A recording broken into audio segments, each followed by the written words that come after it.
কেন্দ্রের ১০০ দিনের প্রকল্পের পাল্টা বছরে ৫০ দিনের কাজের সংস্থানের কথা ঘোষণা করেছে রাজ্য।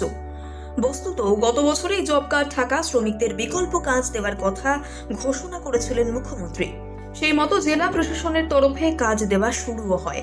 বছরে অন্তত ৫০ দিন কাজ বা কর্মশ্রী প্রকল্প সেই বিকল্প কাজেরই সুনির্দিষ্ট রূপ বলে মনে করছেন প্রশাসনিক কর্তাদের একাংশ। গত বছর থেকেই বিভিন্ন দফতরের কাজে জব কার্ড থাকা শ্রমিকদের যুক্ত করা শুরু হয়।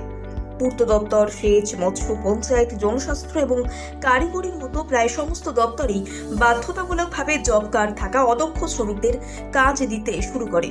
যদিও তা নিয়ে বিভিন্ন মহলে নানা প্রশ্ন উঠেছে। অনেকের অভিযোগ, প্রকৃত জব কার্ড থাকা শ্রমিকরা কাজ পাচ্ছেন না, বরং তাদের জব কার্ড ব্যবহার করে দক্ষ শ্রমিকদের কাজে লাগাতে বাধ্য হচ্ছেন ঠিকাদাররা। কারণ পিচের রাস্তা তৈরি থেকে শুরু করে বিভিন্ন ধরনের নির্মাণ কাজ দক্ষ শ্রমিকদের দিয়েই করাতে হয়। অদক্ষ শ্রমিকদের পক্ষে সেই কাজ করা সম্ভব নয়। ফলে প্রকৃত অর্থে কত জব কার্ড থাকা শ্রমিক পাচ্ছেন তা নিয়ে প্রশ্ন থেকেই যাচ্ছে। ফলে প্রশ্ন থাকছে কর্মশ্রী প্রকল্পের বাস্তবায়ন নিয়েও। ২০২১ সালের ডিসেম্বর থেকে রাজ্যে ১০০ দিনের কাজের প্রকল্পের টাকা আসা বন্ধ হয়েছে। তা নিয়ে কেন্দ্র রাজ্য পারস্পরিক দোষারোপ চালাচ্ছে। এর মধ্যে ২০২২ সালের ৩১শে নভেম্বর রাজ্যের মুখ্য সচিব জব কার্ড হোল্ডারদের অদক্ষ শ্রমিক হিসেবে বিভিন্ন দপ্তরের কাজে যুক্ত করার নির্দেশ দেন। নদিয়ার জেলা প্রশাসন সূত্রে জানা গিয়েছে, চলতি বছরের ২রা ফেব্রুয়ারি পর্যন্ত অর্থাৎ প্রায় ১৪ মাসে ৮,৫৪,৮৫৩ জন জব কার্ড থাকা শ্রমিককে গড়ে প্রায় ৪৭ দিন করে কাজ দেওয়া হয়েছে।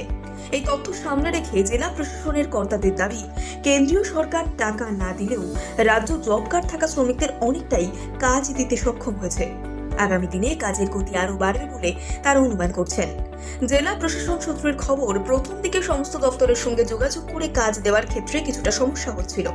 বর্তমানে তা অনেকটাই স্বাভাবিক। যদিও এইভাবে জোড়াতালি দিয়ে কতদিন ১০০ দিনের প্রকল্পের বিকল্প কাজ দেওয়া সম্ভব তা নিয়ে কর্তাদেরই কেউ কেউ সংশয়ী। তাদের মতে, এতদিন বিভিন্ন দপ্তরের মধ্যে সমন্বয় সৃষ্টি করে বিকল্প কাজ দেওয়া গেলেও এবার হয়তো নির্দিষ্ট গাইডলাইন দেওয়া হবে। আর তা না পাওয়া পর্যন্ত পুরো চিত্র কিন্তু অপরিষ্কার। নদিয়া জেলায় ১০০ দিনের কাজের প্রকল্প আধিকারিক মিলন দেবঘরিয়া বলেন, রাজ্য থেকে এখনো কোনো নির্দেশিকা আসেনি। যেমন নির্দেশ আসবে সেই মতো পদক্ষেপ করা হবে।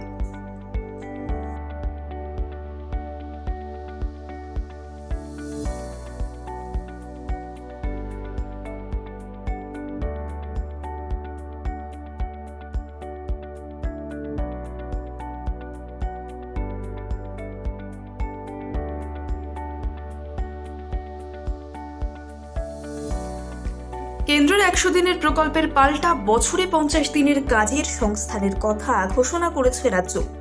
বস্তুত গত বছরেই জব কার্ড থাকা শ্রমিকদের বিকল্প কাজ দেওয়ার কথা ঘোষণা করেছিলেন মুখ্যমন্ত্রী।